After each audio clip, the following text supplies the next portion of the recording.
Hello बच्चों, जैसे कि हम क्लास 10 का मॉडल पेपर यानी अनसॉल्व सॉल्व कर रहे थे, तो आज उसका क्या है, सेकेंड लेक्चर है। तो चलिए स्टार्ट करते हैं। और हाँ, इसके पहले अगर आप हमारे चैनल को सब्सक्राइब ना किए हो तो प्लीज प्लीज जाके सब्सक्राइब करें और बेल आइकन को दबाना ना भूलें, ताकि हमारी अपडेट आपको मिलती रहे। तो चलिए स्टार्ट करते हैं।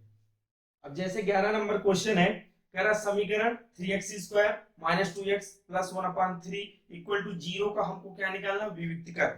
तो यहाँ समीकरण क्या दिया है, 11 नंबर हमारा क्वेश्चन है। कह रहा है 3x square minus 2x plus 1/3 का हमको क्या निकालना, विविक्तकर। अब ये कैसा समीकरण है, दो घाती समीकरण है। तो सबसे पहले हमको करना क्या होगा, इस दो यानी दो घाती व्यापक समीकरण से इसकी हमको क्या कराना पड़ेगा, कंपेयर। तो यहाँ से क्या करेंगे, ax square plus bx plus c equal to 0 से इसकी क्या कराएंगे, कंपेयर।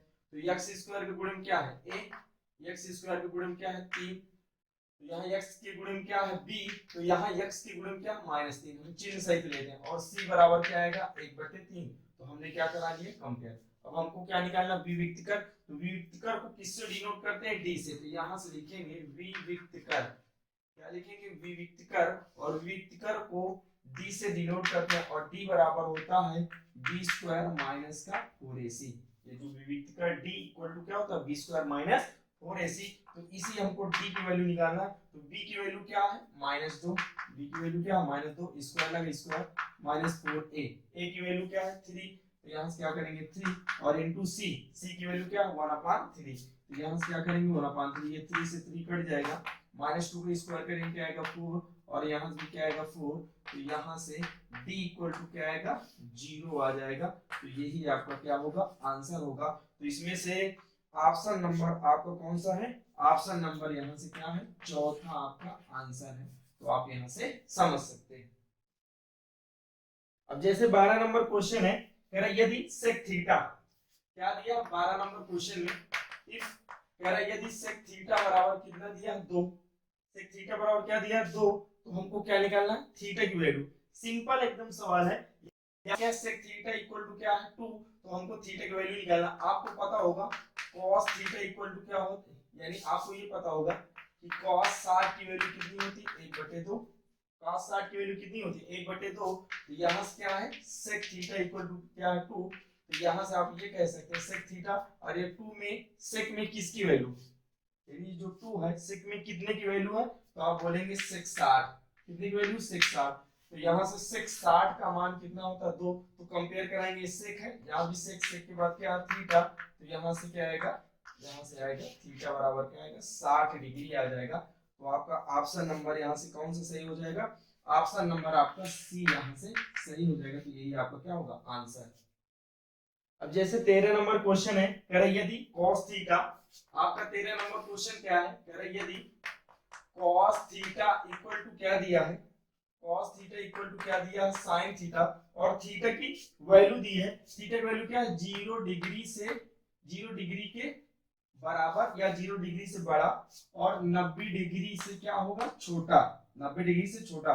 तो हमें क्या करना, कोण सेक ए बराबर है, हमको यहाँ सेक ए की वैल्यू निकालना, किसकी, सेक ए की। यहाँ ध्यान पूर्वक समझिए, ये जो सेक ए है, यहाँ सेक ए नहीं होगा, यहाँ थीटा की वैल्यू, क्योंकि ऑप्शन पर हम डिपेंड। सबसे पहले अच्छे इसको क्वेश्चन करते हैं फिर देखते हैं। तो यहाँ से हम करेंगे क्या, ये क्या है, cos थीटा इक्वल टू क्या है, sin थीटा। तो हम इसको ऐसे लिख सकते हैं, sin थीटा इक्वल टू क्या लिखेंगे, cos थीटा लिख सकते हैं। अब यहाँ ध्यान पूर्वक समझिए, इस sin थीटा, क्या इस cos थीटा को इधर ला सकते हैं, अगर इसमें 1 का मल्टीप्लाई करा दे कोई फर्क पड़ेगा, नहीं पड़ेगा। तो cos थीटा में हमने 1 का मल्टीप्लाई करा दे कोई फर्क नहीं, इसको इधर लाएंगे, गुणे में इधर आएगा, भाग में। तो यहाँ से क्या आएगा, cos थीटा इक्वल टू क्या आएगा 1, और sin थीटा बटे cos थीटा क्या होगा, tan थीटा इक्वल टू क्या होगा 1।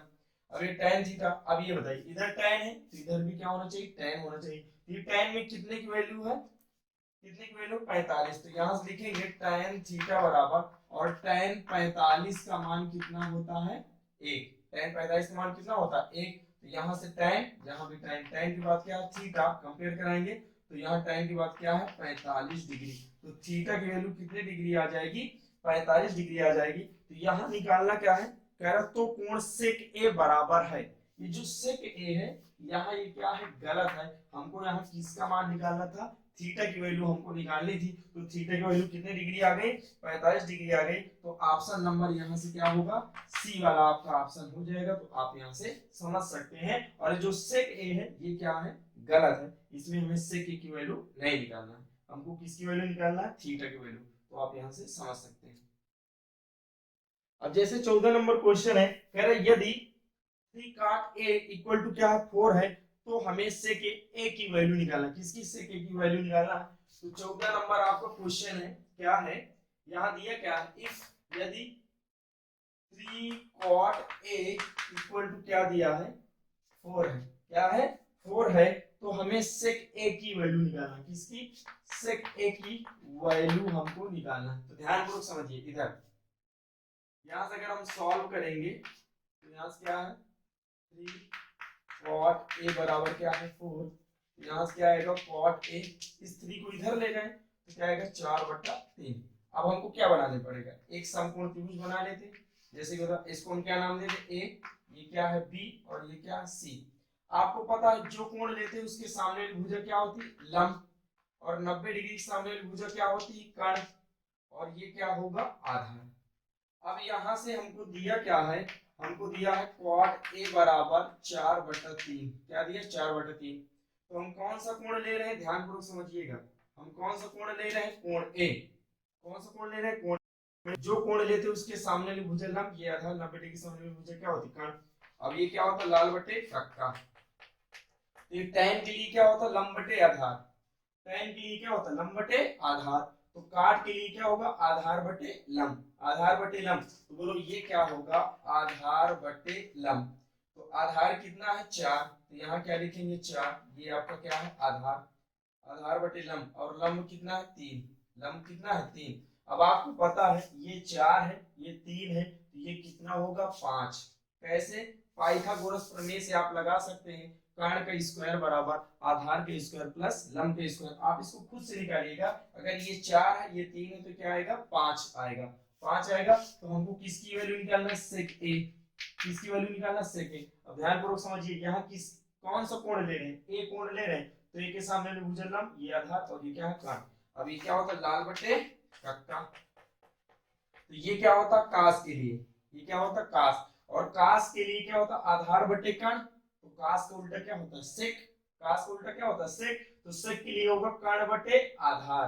तो बोलो कर्ण कितना, 90 डिग्री के सामने वाली भुजा क्या है, कर्ण, और क्या होगा, कर्ण बटे आधार, आधार कितना है, 4। तो यहाँ से आएगा 5/4। तो यही आपकी क्या हो जाएगी, सेक ए की वैल्यू हो जाएगी। तो यहाँ से ऑप्शन नंबर आपका कौन सा सही है, बी वाला आपका ऑप्शन सही है। तो यही आपका क्या होगा, आंसर। तो आप यहाँ से समझ सकते हैं। अब जैसे 15 नंबर क्वेश्चन है, 6 सेंटीमीटर त्रिज्या वाले एक वृत्तखंड जिसका कोण कितना है, 60 डिग्री है, का क्षेत्रफल है। तो सबसे पहले हम यहाँ क्या बनाते हैं, चित्र। 15 नंबर क्वेश्चन है, क्या हमें क्या बना ले, सर्कल। ध्यानपूर्वक समझिएगा, 6 सेंटीमीटर त्रिज्या वाले एक वृत्तखंड जिसका कोण कितनी डिग्री, 60 डिग्री, और ये वृत्त का क्या मान ले, केंद्र। ध्यानपूर्वक समझिएगा, इस वृत्त को क्या माना, ये वृत्त का क्या है, केंद्र। और वृत्तखंड हमने आपको बताया था, ये क्या है आपका वृत्तखंड, ये क्या है, वृत्तखंड। और इसी वृत्तखंड का हमको क्या निकालना, क्षेत्रफल। और इसके बीच में जो बनने वाला कोण है, केंद्र पर बनने वाला कोण कितने डिग्री, 60 डिग्री। और इसकी जो त्रिज्या है कितने सेंटीमीटर, यानी r बराबर कितने सेंटीमीटर है, 6 सेंटीमीटर। और यहाँ थीटा यानी केंद्र पर बनने वाला जो कोण है वो कितने डिग्री, 60 डिग्री। तो हमें किसका मान निकालना, किसका एरिया निकालना, इस वृत्तखंड का एरिया निकालना। अब ध्यानपूर्वक समझिएगा, आपको पता है कि ये आपका क्या है पूरा, ये आपका क्या है, ये आपका पूरा है त्रिज्यखंड, ये आपका क्या है, त्रिज्यखंड है। तो आप बोलो इसका एरिया कैसे आएगा, तो आप बोलेंगे सर हमको क्या करना, पहले इस त्रिज्यखंड के क्षेत्रफल में से, त्रिज्यखंड के क्षेत्रफल में से ऊपर वाले इस त्रिभुज का, यानी ऊपर वाले त्रिभुज का क्षेत्रफल क्या कर दे, घटा दें, तो हमें इस वृत्तखंड का क्षेत्रफल मिल जाएगा। अब ध्यानपूर्वक समझिए, इधर देखो, देखो ये क्या है, यहाँ कितने डिग्री, 60 डिग्री, ये कितने सेंटीमीटर, 6 सेंटीमीटर त्रिज्या है। अब देखो ये दोनों भुजाएं आपस में क्या है, बराबर, ये वाली साइड, ये वाली साइड आपस में बराबर है। आपको पता बराबर भुजाओं के सामने के कोण क्या होते हैं, बराबर। ये दोनों भुजाएं आपस में बराबर हैं, तो बराबर भुजाओं के सामने के कोण भी आपस में क्या होंगे, बराबर। तो अगर इस कोण को x मान ले और इस कोण को भी x मान ले, क्योंकि ये दोनों भुजाएं बराबर हैं, तो इसके सामने वाला कोण ये और इसके सामने वाला कोण ये, बराबर भुजाओं के सामने कोण भी क्या होंगे, बराबर। तो ये और त्रिभुज के तीनों अंतःकोणों का योगफल कितना होता है, 180। तो x प्लस x और प्लस का 60 इक्वल टू क्या होगा, 180। तो यहाँ से क्या आएगा 2x, और इस 60 उधर ले जाएंगे तो क्या 120, इधर प्लस में उधर जाएगा माइनस में, तो 180 से 60 घटेगा तो 120। तो यहाँ से x बराबर, यहाँ 60 दूनी क्या आएगा 120, तो x की वैल्यू कितने डिग्री आ जाएगी, 60 डिग्री। तो आप कह सकते हैं सर ये कितने डिग्री हो जाएगा, 60, और ये कितने डिग्री हो जाएगा, 60। तो आप यहाँ समझ सकते हैं ये जो त्रिभुज है, आप बोलेंगे कि सर ये जो त्रिभुज है ये कैसा त्रिभुज है, इस त्रिभुज के तीनों कोण क्या है, 60-60 डिग्री है। और जिस त्रिभुज के तीनों कोण 60-60 डिग्री के होते हैं वो कैसा त्रिभुज होता है, समबाहु त्रिभुज। मतलब ये कैसा त्रिभुज है, समबाहु। तो इसकी भुजा ये 6 सेंटीमीटर, ये 6 सेंटीमीटर, तो ये क्या है 6 सेंटीमीटर, 6 सेंटीमीटर यानी 6 सेंटीमीटर भुजा का क्या है, एक समबाहु त्रिभुज है। तो आप बोलेंगे सर पूरे त्रिज्यखंड के क्षेत्रफल में से ये ऊपर वाले त्रिभुज का क्षेत्रफल हमको क्या कर देना, घटा देना, तो हमको आ जाएगा। तो यहाँ 15 नंबर क्वेश्चन है, तो यहाँ से लिखेंगे वृत्तखंड का एरिया, वृत्तखंड का क्षेत्रफल क्या आएगा।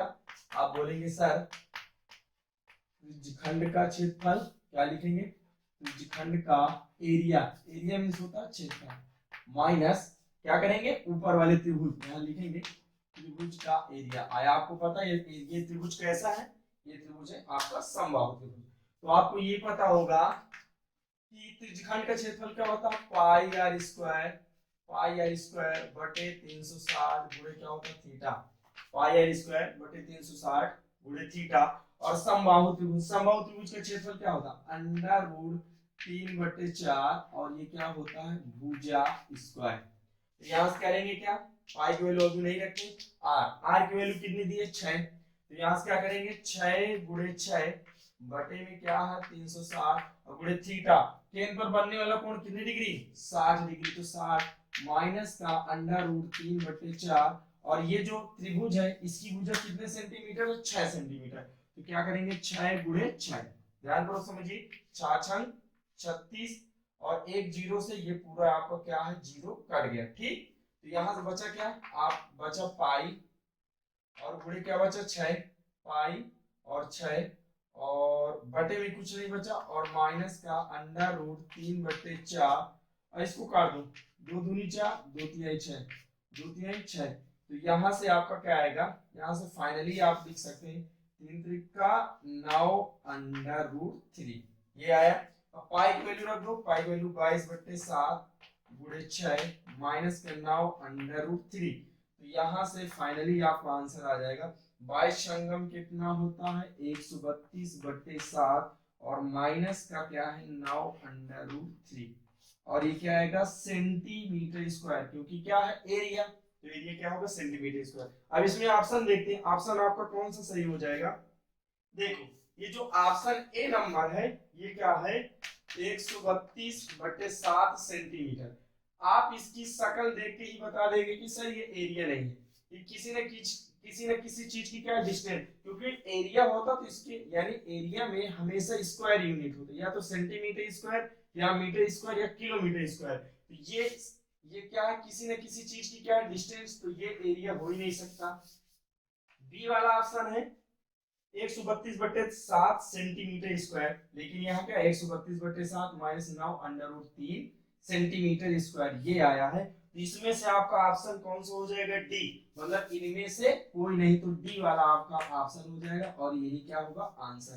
तो आप यहाँ से समझ सकते हैं। जैसे 16 नंबर क्वेश्चन है, कह रहा त्रिज्या ए इकाई के एक वृत्त के परिगत, परिगत मतलब तो चारों ओर यानी बाहर से परिगत खींचे जाने वाले एक वर्ग का परिमाप। 16 नंबर आपका क्वेश्चन है, तो 16 नंबर क्वेश्चन पहले हम इसका क्या बनाएंगे चित्र। तो कह रहे त्रिज्या ए इकाई, यानी कोई वृत्त है आपका, सर्कल है, क्या है आपका एक वृत्त है यानी एक सर्कल है, और इस सर्कल की जो त्रिज्या है क्या है ए इकाई, ए इकाई है। कह रहे ए इकाई के एक वृत्त के परिगत, परिगत मतलब बाहर से चारों ओर परिगत खींचे जाने वाले एक वर्ग का परिमाप, यानी वर्ग का परिमाप हम बोलेंगे, यानी इसके बाहर जो हम एक वृत्त खींचेंगे उसका हमको क्या निकालना है, परिमाप निकालना। तो इधर से समझ सकते हैं थोड़ा सा, 1 मिनट। ये आपका क्या है, ये देखो, ये हमने क्या खींच दिया, वर्ग। और ये क्या है, एक सर्कल है, और इस सर्कल की जो रेडियस है यानी जो त्रिज्या है कितनी है, a इकाई है। और इस a इकाई वृत्त के परिगत हमने क्या खींच दिया, वर्ग खींच दिया। क्या खींच दिया, वर्ग खींच दिया। तो इस वर्ग का हमको क्या निकालना है, परिमाप। तो ध्यानपूर्वक समझिए, ये वृत्त का क्या है, केंद्र, और इसकी जो त्रिज्या है कितने है, a इकाई। इसकी त्रिज्या जो है वो कितनी है, a इकाई। तो आप ये कहिए, ये इसकी क्या त्रिज्या, अगर यहां से लेकर यहां तक इसको मिला दे तो ये वाली भी a। तो फाइनली आप कह सकते हैं ये वृत्त का क्या है, व्यास। वृत्त का क्या है, व्यास। और व्यास कितना हो जाएगा, 2a। व्यास कितना हो जाएगा, 2a।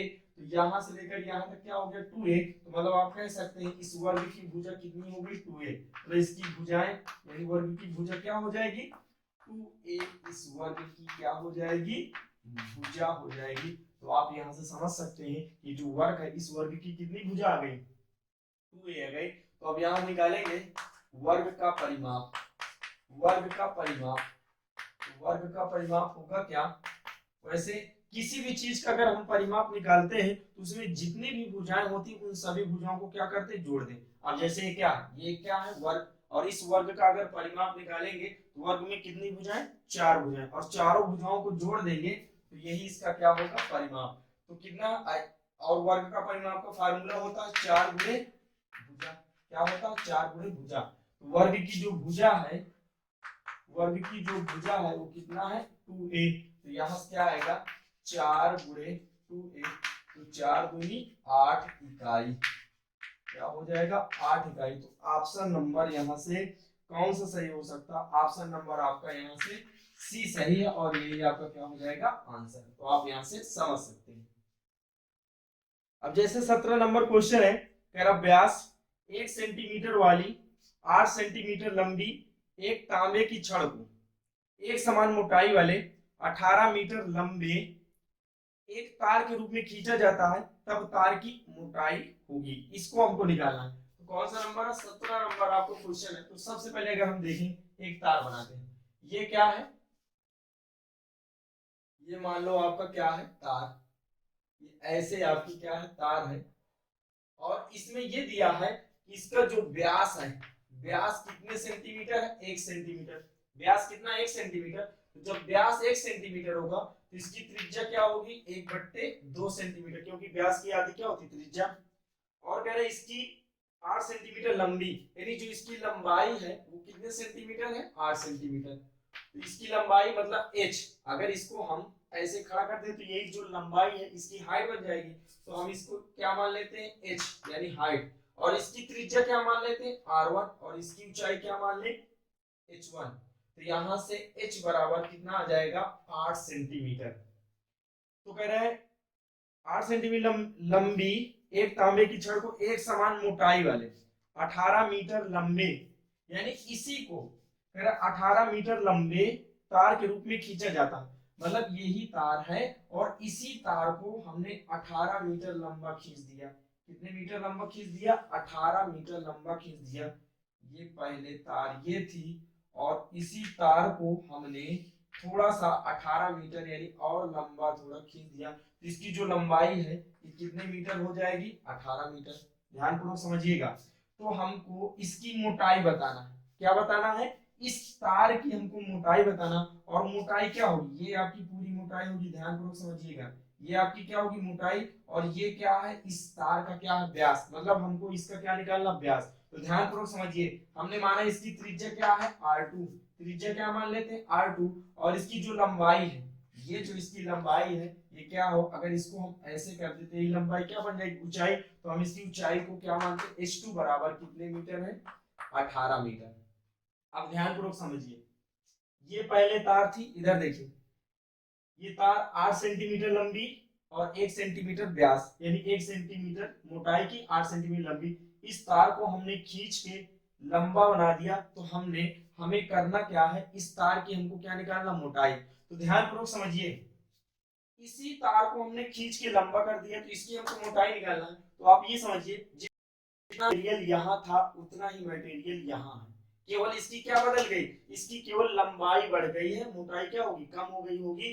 तो ये बताओ, जितना आयतन इसका होगा उतना आयतन इसका होगा, तो इन दोनों तारों का आयतन क्या होगा, इक्वल होगा। और ये तार क्या है, एक प्रकार के बेलन है। क्या है, बेलन। तो यहां से हम निकालेंगे, यहां से निकालेंगे बेलन का आयतन, आपको पता है बेलन का आयतन होता है, बेलन का आयतन क्या होता है, पाई आर स्क्वायर एच। तो ध्यान पूर्वक समझिए, इस तार का आयतन और इस तार का आयतन, दोनों तार का आयतन क्या होगा, इक्वल। तो पहले वाले तार का आयतन क्या होगा, पाई r1 स्क्वायर h1, क्योंकि उसके लिए त्रिज्या r1 और ऊंचाई h1। और इस तार के लिए आयतन, क्योंकि बेलन है तो यहां से आएगा पाई r2 स्क्वायर h2। क्या ये पाई से पाई कट जाएगा। और देखो, इस तार की जो त्रिज्या है वो कितनी है, 1/2। तो यहाँ से क्या है, 1/2 और 1/2, क्योंकि स्क्वायर लगा। और h1 की वैल्यू कितनी है, 8 सेंटीमीटर। और यहाँ से r2 की वैल्यू हमको नहीं पता, और h2 की वैल्यू कितनी है, 18 मीटर। कितना, 18 मीटर। अब बोलो 18 इधर क्या है, सेंटीमीटर में, इधर क्या है, मीटर में। क्या 18 मीटर को सेंटीमीटर बदलने के लिए हम 100 से गुणा कराएंगे। 1 मीटर में कितने सेंटीमीटर, 100 मीटर। तो यानी 1 मीटर में कितने सेंटीमीटर, 100 सेंटीमीटर। तो 18 मीटर में 18 मीटर को सेंटीमीटर बदलेंगे तो 100 से हम क्या करा देंगे, गुणा। 2 दूनी 4, 4 दूनी 8, तो यहाँ से आया 2, और यहाँ से आपका आएगा R2, क्या होगा, 18 गुणे क्या होगा, 100। ये काट देंगे, 2 नहीं हम 18, इधर क्या बचा, 1 बचा, 2 1 2, इधर बचेगा R2 स्क्वायर, और ये क्या है, 900। इसको इधर लाएंगे तो इसको फाइनली हम 1/, क्या लिख सकते हैं, 900 बराबर R2 लिख सकते हैं। अब ध्यान पूर्वक समझिएगा, इसको हम ऐसे लिखेंगे, R2 स्क्वायर बराबर 1/900। तो यहाँ से R2 बराबर √1/900 हो जाएगा। तो ध्यान पूर्वक समझिए, तो R2 बराबर क्या आएगा, 1/3 सेंटीमीटर। R2 बराबर क्या आ जाएगा, 1/30 सेंटीमीटर। तो ये क्या है, ध्यान पूर्वक समझिएगा, ये जो है इस तार की क्या है, त्रिज्या। हमको क्या निकालना, मोटाई। और मोटाई क्या होगी, ये पूरी, मतलब इसका हमको क्या निकालना, व्यास। तो व्यास निकालना है, तो यहां से इसकी, यानी यहां लिखेंगे तार की मोटाई, तार की मोटाई। तो तार की मोटाई मतलब तार का व्यास, तो ये क्या है, त्रिज्या। और इस त्रिज्या में अगर हम 2 को गुणा करा देंगे तो यहाँ से 2 गुणे क्या आएगा, 1/30 सेंटीमीटर। और इसमें ऑप्शन में क्या दिया है, इसमें मिलीमीटर में दिया है। तो 1 सेंटीमीटर इक्वल टू 10 मिलीमीटर होता है। तो हम क्या कराएंगे, यहाँ से 2 गुणे 1/30, इसमें 10 का क्या करा देंगे, गुणा, क्योंकि सेंटीमीटर को मिलीमीटर mm में चेंज करने के लिए हमको 10 का गुणा, ये और ये कट जाएगा। तो 2/3, और इसको 2 में अगर 3 का हम भाग देंगे तो यहाँ से क्या आएगा, 0 3 18, 0.66 mm आएगा। तो इसमें ऑप्शन नंबर कौन सा सही हो जाएगा, ऑप्शन नंबर ए क्या है आपका ऑप्शन। अब यहाँ से क्या है, 0.67, क्योंकि 6 को अगर और 6 लेंगे तो अगर छोड़ेंगे तो यहाँ से क्या है, 6 में 1 जुड़ जाएगा, तो 0.67 मिलीमीटर। और यही आपका क्या हो जाएगा, आंसर लगभग में। तो यहाँ से आप समझ सकते हैं। अब जैसे 18 नंबर क्वेश्चन है, कह रहा बैडमिंटन खेलने के लिए प्रयुक्त की जाने वाली एक शटल कॉक का आकार निम्न संयोजन का होता है। जैसे इसमें ऑप्शन दिया गया है, तो ये क्या होता है, जैसे वो बैडमिंटन वाली चिड़िया होती है, ऐसे बनी होती है, ध्यान पूर्वक समझिएगा, ऐसे और ऐसे समथिंग बनी होती है, और ये आपका ये ऐसे। तो ये क्या है, ध्यान पूर्वक समझिए, इसमें क्या ऑप्शन नंबर, इसमें से ऑप्शन नंबर डी आपका क्या है, सही। क्योंकि एक शंकु के चिन्हक, ये जो है ये वाला है, ये आपका क्या है, एक चिन्हक का काम करेगा, और ये क्या है, एक अर्धवृत्त का काम करेगा। तो यही का डी वाला आपका ऑप्शन सही हो जाएगा, कि एक शंकु के चिन्हक और एक अर्धगोले का जो इसका आकार होता है, एक शंकु के चिन्हक और एक। अब जैसे इसमें 19वां नंबर क्वेश्चन है, जो इसमें 19वां नंबर क्वेश्चन है क्या है, गलत। तो हम इसको क्या कर देंगे, छोड़ देंगे। अब हम चलते हैं 20वें नंबर क्वेश्चन में। देखो 20वां नंबर क्वेश्चन क्या है आपका। 20वां कह रहा है यदि अल्फा कामा अल्फा प्लस 2 कामा अल्फा प्लस 4 कामा अल्फा प्लस 6 तथा अल्फा प्लस 8 का समांतर माध्य कितना है 11, तो हमें अल्फा की वैल्यू निकालना है। तो यहाँ से आपको ये पता होगा कि समांतर माध्य होता क्या है।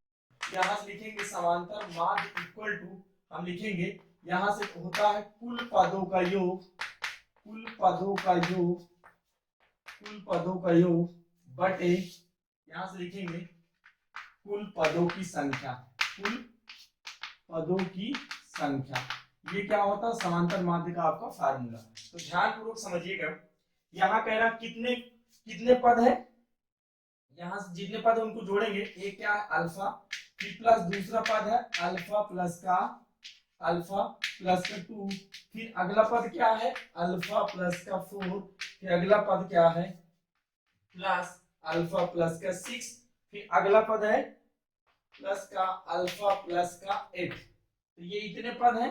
इन सभी पदों को हमने क्या कर लिया जोड़ लिए। कितने पद 1 2 3 4 5, 5 पद है तो 5 पद है तो कुल पदों का योग कर लिया और बटे जितने पद होंगे उतने का हम भाग करेंगे। और इसमें दिया है इसका जो समांतर माध्य है, समांतर माध्य कितना है 11, आप देख सकते हैं। अब इस 5 की इधर गुणा कराएंगे 11 पंजे 55, यहाँ जोड़ेंगे।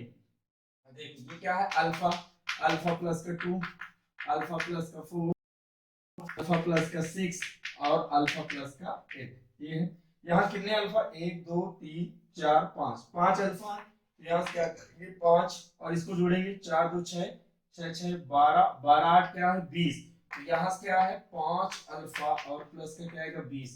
इस 20 को इधर लाएंगे तो 55 में से 20 घटेगा तो कितना आएगा 35 इक्वल टू क्या है 5 अल्फा, 5 सते 35। तो यहाँ से आएगा 7। तो आप कह सकते हैं जो अल्फा की वैल्यू होगी तो अल्फा की वैल्यू कितनी आ गई 7 आ गई। अब ऑप्शन नंबर यहाँ से कौन सा सही हो जाएगा, ऑप्शन नंबर ए। तो आप यहाँ से समझ सकते हैं।